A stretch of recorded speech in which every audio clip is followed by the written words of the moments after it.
Combien ça coûte de lancer son business sur Amazon FBA? Et oui, c'est une question qui revient quasiment tout le temps, aussi bien au niveau des commentaires que dans nos rencontres d'appels découvertes. Alors, on va y répondre ici une bonne fois pour toutes. Frais, dépenses, inventaire et plus encore. On en parle tout de suite après le court générique.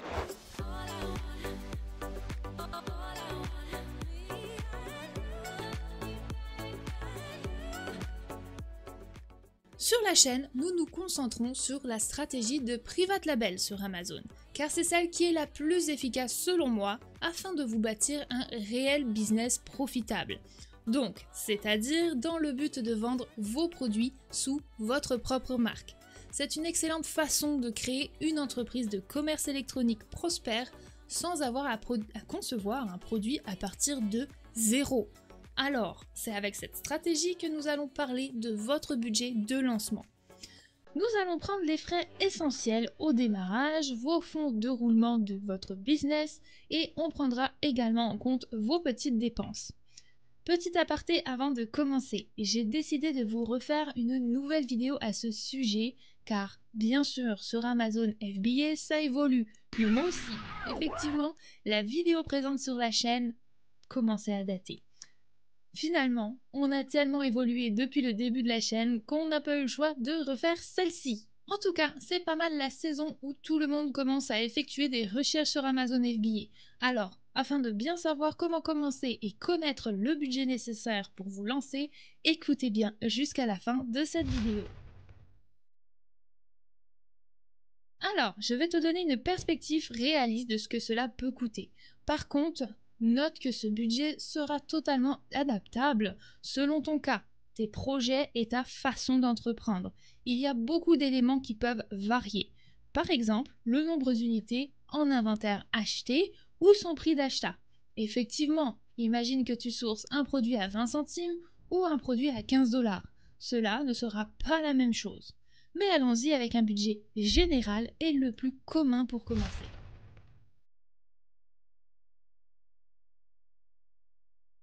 Commençons tout d'abord par le coût de votre seller central Amazon, votre espace qui vous permettra de gérer vos produits et votre business afin de vendre sur la plateforme.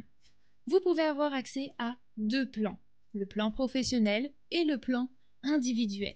Si vous souhaitez réellement faire de l'argent sur Amazon, je vous recommande largement le plan professionnel afin d'avoir accès à tous les outils disponibles sur Amazon. Vous n'êtes absolument pas obligé de l'ouvrir dans les premières semaines ou premiers mois de vos recherches. Laissez-vous le temps de trouver une idée de produit, de vous renseigner chez vos fournisseurs et lorsque vous serez prêt, d'ouvrir votre seller central. Mais par la suite, comptons donc un 40 $ mensuel pour un compte professionnel et en estimant que cela prendra environ 3 mois avant que vous fassiez vraiment des ventes qui paieront ce compte, si on le multiplie par 3, ça fait donc 120 $ à avoir en réserve pour cette dépense. Notez que tant que vous n'avez pas de listing de créer sur votre seller central et de produits à la vente, vous pouvez toujours vous faire rembourser ces frais en contactant simplement le service d'aide depuis votre dashboard.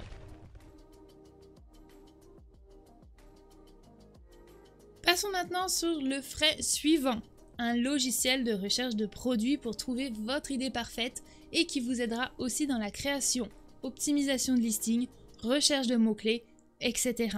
Sur la chaîne et pour mon propre business, j'utilise Helium 10. Et oui, votre réussite passe également par le fait de trouver un bon produit et pour cela il vous faut analyser des chiffres et des données. C'est ce que Helium 10 peut vous offrir. Je vous invite à jeter un coup d'œil dans la description de cette vidéo afin de retrouver des codes promotionnels. Profitez-en, mais sinon, ici encore, budgétisons ce frais sur une durée de 3 mois avec le plan nécessaire à votre business, c'est-à-dire celui à 99 $ par mois, ce qui nous fait 297 $ à rajouter sur notre budget.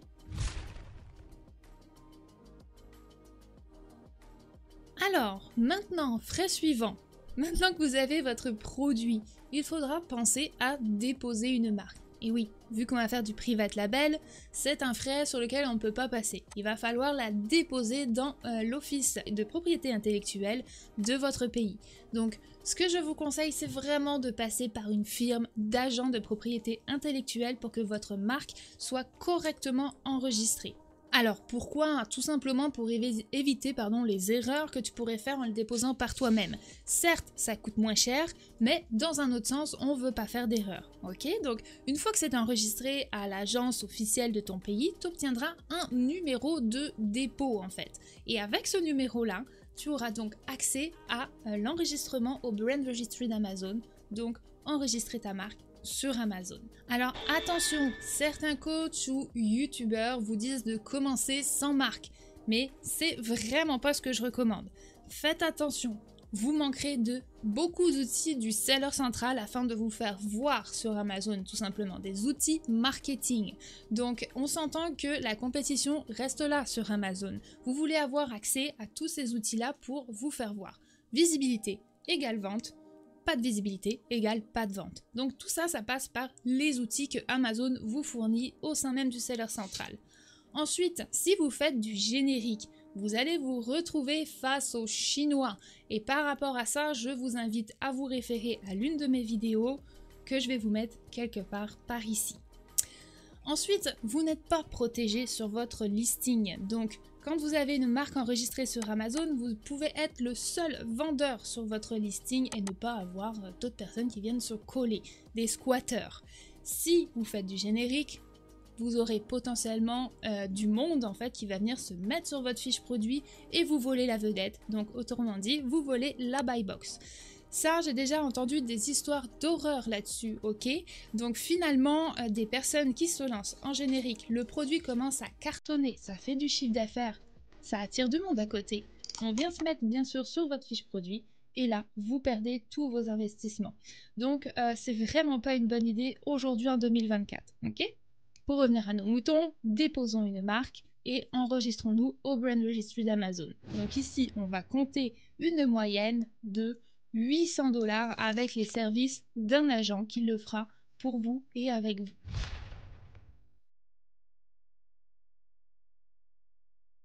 Pour le prochain frais, c'est parti. On va se concentrer sur la réalisation de votre logo et de votre packaging. Donc tout ça, ça fait partie de votre identité de marque. Ok? Donc il ne faut pas la bâcler. Un bon logo, un bon nom, un beau packaging, tout ça, c'est votre identité de marque en fait qui vous fera vous faire reconnaître en fait aussi bien sur les réseaux sociaux que sur Amazon, etc. Alors ça, c'est des frais finalement qui ne sont pas obligatoires. Pourquoi? Parce que vous pouvez le faire par vous-même, par un ami, etc. Mais à moins que vous soyez graphiste professionnel ou que vous ayez énormément d'imagination, je vous conseille de passer par des professionnels. Vous pouvez utiliser Fiverr, vous pouvez utiliser Upwork, et ça, il y a de tous les tarifs. Mais en général, ça peut se trouver à peu près entre 50, 300 $ et beaucoup plus même.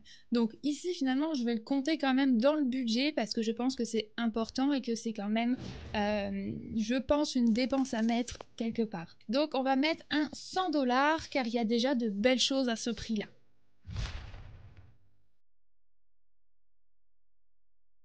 Alors, c'est parti, passons sur notre prochain frais qui concerne maintenant ton inventaire et tes échantillons.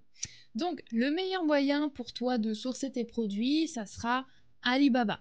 Donc, finalement, ça, tu as également des vidéos sur la chaîne YouTube que je te mettrai également par ici.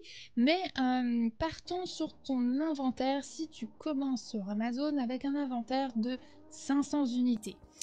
Tu veux pas être coincé avec trop d'unités quand tu te lances. Tu veux tester le marché avant de prendre plus de risques. Donc finalement, on va partir sur une base de 500 unités, 300 unités, et après quand on voit que ça fonctionne, si ça part comme des petits pains, on en commande plus. Mais pour un début, on va compter 500 unités. Ensuite, tu dois penser à l'échantillon. Donc ça, c'est pour t'assurer de la qualité et vérifier tes améliorations de ton produit.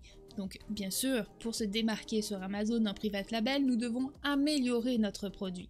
Donc finalement, on va faire ces échantillons-là avec nos fournisseurs en Chine et on veut tout simplement voir la qualité de ce qu'ils ont fait et des améliorations qui ont été ajoutées. Donc, et bien sûr, pour éviter les mauvais commentaires. C'est sûr que si vous ne vérifiez pas la marchandise par le biais de, alors par la suite de contrôle qualité, mais là, des échantillons, vous risquez de vous retrouver avec ces mauvais commentaires sur vos fiches produits. Et ça, vous en voulez pas. Parce que si vous n'avez pas checké, les clients reçoivent ça chez eux, c'est pas bon, ça vaut une étoile. Et voilà, ça, c'est pas bon du tout pour vos listings et pour votre marque sur Amazon. Donc je vous recommande vraiment pas de passer sur cette dépense là. Donc finalement, ici, on va rajouter à notre budget environ 150 $. C'est une moyenne que je vois pour mes propres produits en fait à faire importer chez moi au Québec. Donc ça peut être un peu moins, légèrement plus, mais ici on va mettre du coup un 150 $ dans notre budget. Tout ceci vous fait peur? Si jamais vous souhaitez être accompagné, sachez que je passe à travers de tous ces sujets-là sur ma formation. Donc n'hésitez pas à aller faire un tour sur notre site web pour en savoir plus.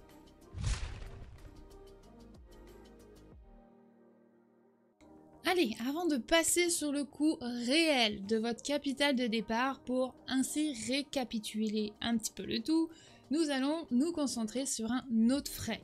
Votre code barre, vos codes barres d'identification de produits achetés sur l'organisme officiel nommé GS1. Donc sachez que tous les produits à la vente doivent être identifiés. J'insiste de les acheter en fait tout simplement sur GS1. Pourquoi? Parce que ça va être l'organisme officiel, ok? Ça se peut que vous trouviez des codes barres, des codes d'identification de produits, donc qui s'appellent EAN ou UPC, ça c'est pour nous en Amérique, que vous les trouviez sur d'autres sites web vraiment moins chers. Par contre, sachez qu'avec ces genres de codes-là, vous risquez d'avoir des problèmes pour lister votre produit sur Amazon, car souvent, c'est des codes barres qui ont été réattribués, on ne sait pas trop d'où ça vient, et du coup, c'est pas du tout efficace pour vos produits. Lorsqu'on a une marque et lorsqu'on a travaillé autant sur un produit comme celui-ci, tout simplement identifiez bien vos produits. Vous pouvez passer sur ce frais en mettant uniquement des codes d'identification uniques à Amazon qui s'appellent des FNSKU. Je vous parle pas en chinois, mais anyway, j'ai des vidéos sur la chaîne également là-dessus. Mais pour ces codes d'identification là, donc on a ou le code UPC GS1 ou le code FNSKU qui est gratuit. Mais avec votre marque, votre produit, vous allez grandir, potentiellement le mettre sur d'autres marchés, Etsy, eBay, peut-être en marché physique, etc. Donc identifiez vos produits, tout simplement, c'est pas si cher que ça. Pour un produit, un code avec la licence annuelle, c'est 27 $. Si vous avez plus d'un seul produit, ça sera par exemple la licence de 10 codes qui coûte 160 $ à l'année. Donc ici, tout simplement, on va ajouter pour un produit un 27 $ à notre budget.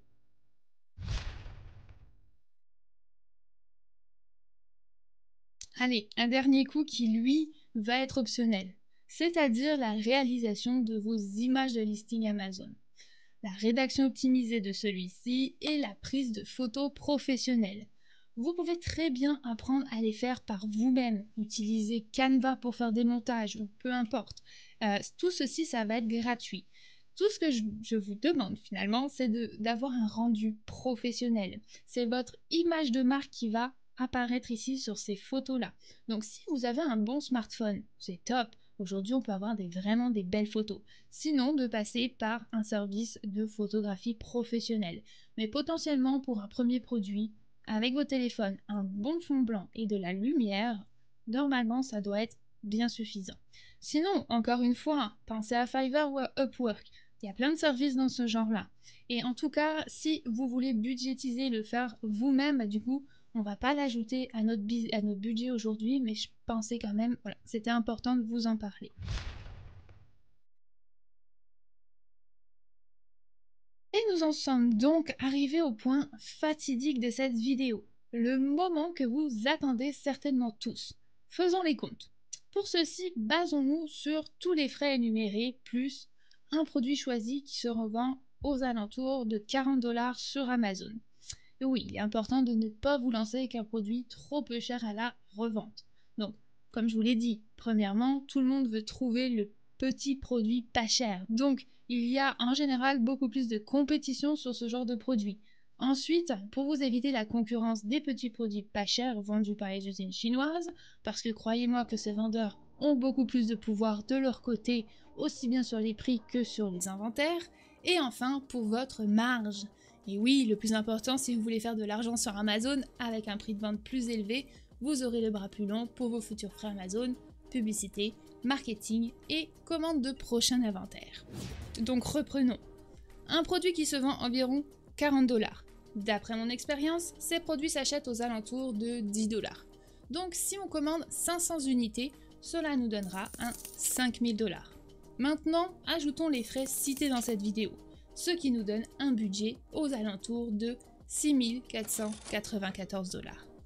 Par contre, une chose qui ne coûte pas un centime, c'est de cliquer sur le bouton j'aime. Ça me fait énormément plaisir et ça donne un petit boost à l'algorithme de YouTube.